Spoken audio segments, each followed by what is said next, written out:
ever get that gut feeling that, the game is rigged? That maybe the institutions were supposed to count on the courts, the media, even relationships. Sometimes they just operate by rules that seem, well, stacked against you.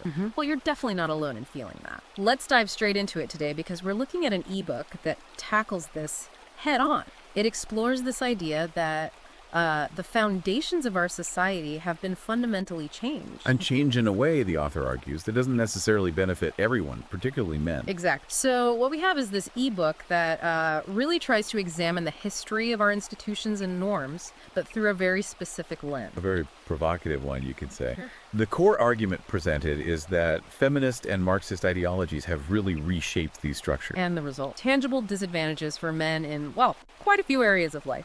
The book's stated mission is essentially to arm men with knowledge to understand and navigate this new landscape. Right. And it's not just theory, is it? The book apparently draws on quite a mix of sources. Yeah, things like court records, what it calls hidden data, evolutionary science, insights, media analysis, trying to build a case for a systemic shift. And the structure itself tells a story. You look at the chapter titles. The Marriage Plantation, Guilty Until Proven Innocent, Secret Family Courts, Feminist Cultural Marxism, Male Suicide Epidemic, and it finishes with the Red Pill Roadmap. Definitely signals the direction. It suggests a real deep dive into these themes from a, let's say, distinct viewpoint. A very distinct viewpoint. So if this sounds like something you want to explore further, we really encourage you to check out the full ebook. You can find it on Amazon Kindle and Google Play Books. And hey, while you're thinking about it, hit that like and subscribe button for a show. We do deep dives like this regularly. Absolutely. And for more along these lines, you should also follow @Conrad over on Substack. Okay, let's get into the first big topic, the marriage plantation. Wow, that title alone sets a tone. It really does. It immediately frames marriage not as a partnership necessarily, but as potentially disadvantageous for men in the modern context. And they back this up apparently with stats like the claim that 73% of alimony victims, their term, are men. Right, and they link this directly to no-fault divorce laws. Yeah. The interpretation here is key. The book argues the legal system makes men financially vulnerable in divorce,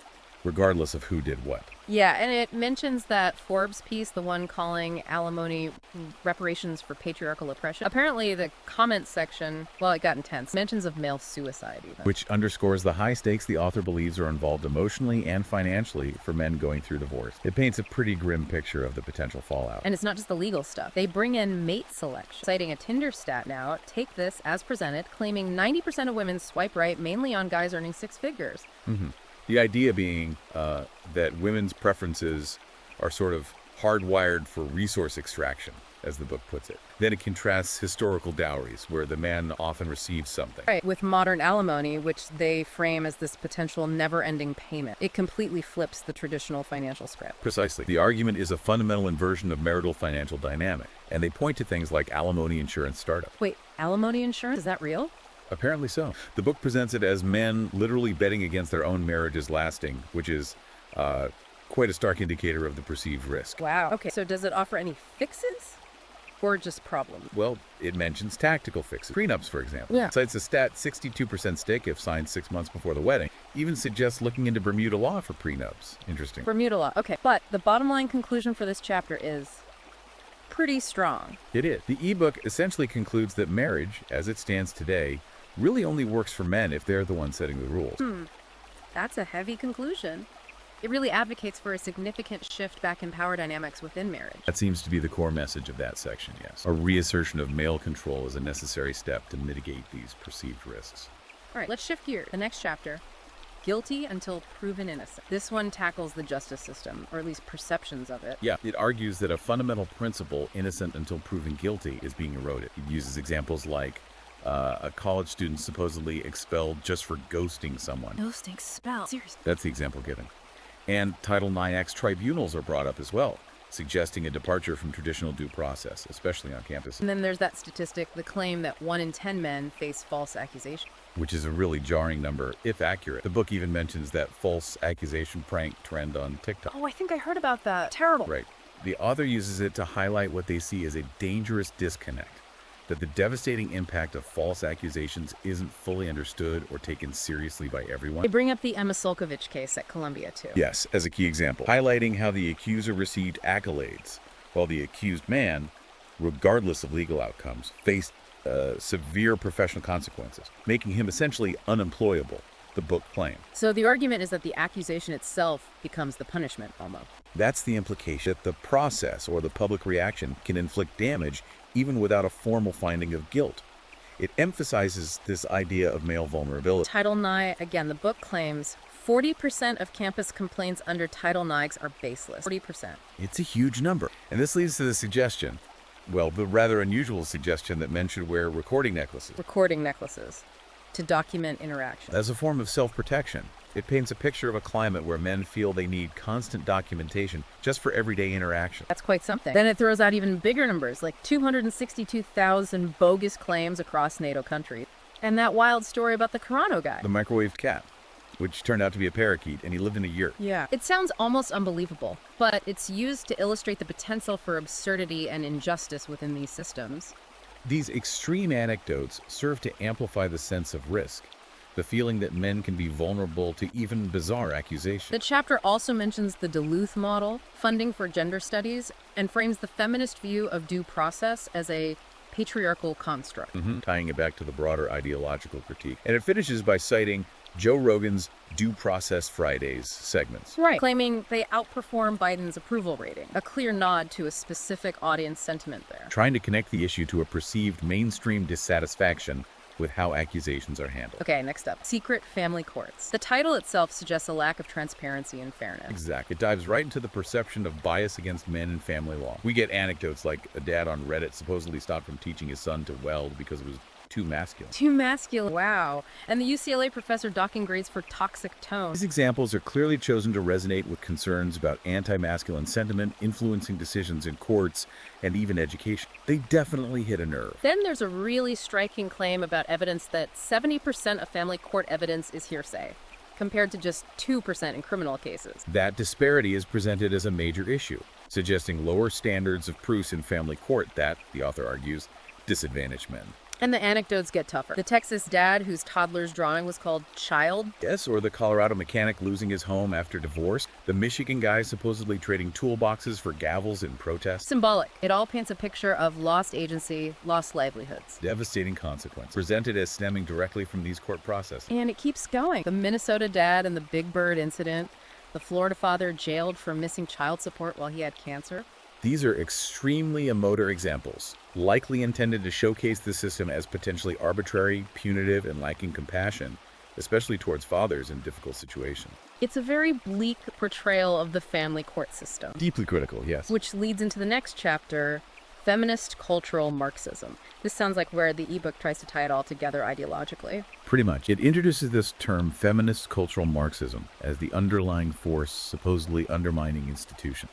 It draws that parallel. Proletariat versus bourgeoisie becomes oppressed identities versus straight white men. Right, reframing social conflict through that specific lens. This is definitely getting into heavy theory. It is. And it uses examples that might seem disconnected at first, like the idea of feminist algebra, where 2 + 2 = 5. Okay. Or the backlash against Disney's Snow White remake, suggesting Hollywood is maybe starting to feel pushback against this perceived agenda. And it mentions alumni suing universities over donations being used for activism. Yes, and the poor job prospects claim for gender studies grads. These are presented as real-world consequences of this ideology taking hold in institutions. They highlight MIT reportedly cutting its gender studies program, followed by a spike in robotics engineering enrollment, 18%. And Pew Research data showing STEM grads supposedly out-earning grievance studies majors by 150%.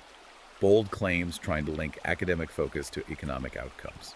There's even a feminist opportunity cost theory mentioned, estimating a $1.2 trillion drain on U.S. productivity. It's an attempt to quantify the perceived negative economic impact of these cultural and academic shifts, framing it as a massive financial burden. Then it mentions Governor DeSantis defunding gender studies in Florida, linking it to tech growth in Tampa. And it gets darker, comparing the Stasi's use of critical theory. And stories of students burning critical theory texts, replacing them with Adam Smith. It's strong stuff. The final assertion is that critical theorists hate thinking and just hide behind jargon. A very dismissive conclusion. Extremely critical. It paints this ideology not just as wrong, but as actively detrimental and intellectually bankrupt, according to the author. Which brings us finally to the most sobering chapter.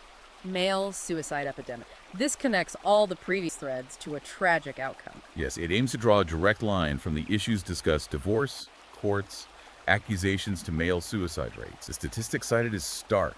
93% of male suicide victims reportedly had court contact within 2 years of their death. 93%. That's staggering. And the note that divorced men make up 20% of homeless populations, attributed to this papercut theory. Death by 1,000 legal fees, essentially. The cumulative financial devastation from ongoing legal battle, it's presented as a major contributing factor to despair and homelessness. And more difficult story. The Marine vet denied benefits based on Morse code links. Unbelievable, if true.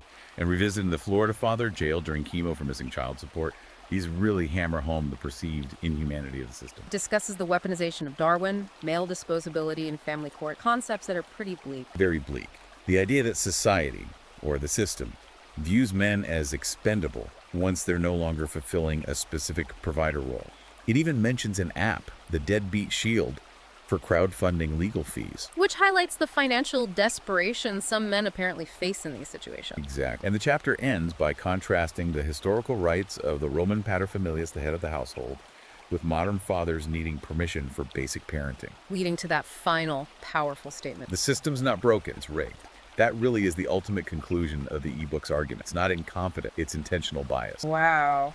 So, wrapping up this deep dive, it's clear the ebook presents a really challenging, often disturbing perspective. It argues that many institutions have been fundamentally changed to the detriment of men. It's a perspective that definitely forces you to think, to question prevailing narratives. Whether you agree with every point or not, it raises important questions about fairness, due process, gender roles. Absolutely. It's a starting point for your own investigation, your own critical thinking about these complex issues. And if you want the full picture, the complete argument, and the proposed solutions laid out by the author, then you really should grab the ebook. Again, it's available on Amazon Kindle and Google Play Books. Dive in yourself. Consider the implications, for your own life, for your community, for the way society is structured. It definitely leaves you with that challenge. The need, as the book sees it, for men to recognize these issues and figure out how to respond proactively. It really emphasizes the need to engage with different viewpoints, even uncomfortable ones, and analyze things critically. And that's what we aim for here. If you found this deep dive valuable, please do like and subscribe. We'll be back with more in-depth exploration. And don't forget to check out @ConradNyraker on Substack for more commentary on these kinds of topics. Thanks so much for tuning into this deep dive. Keep questioning, keep thinking. And seriously, check out that ebook on Amazon Kindle and Google Play Books if this discussion sparked your interest. Until next time.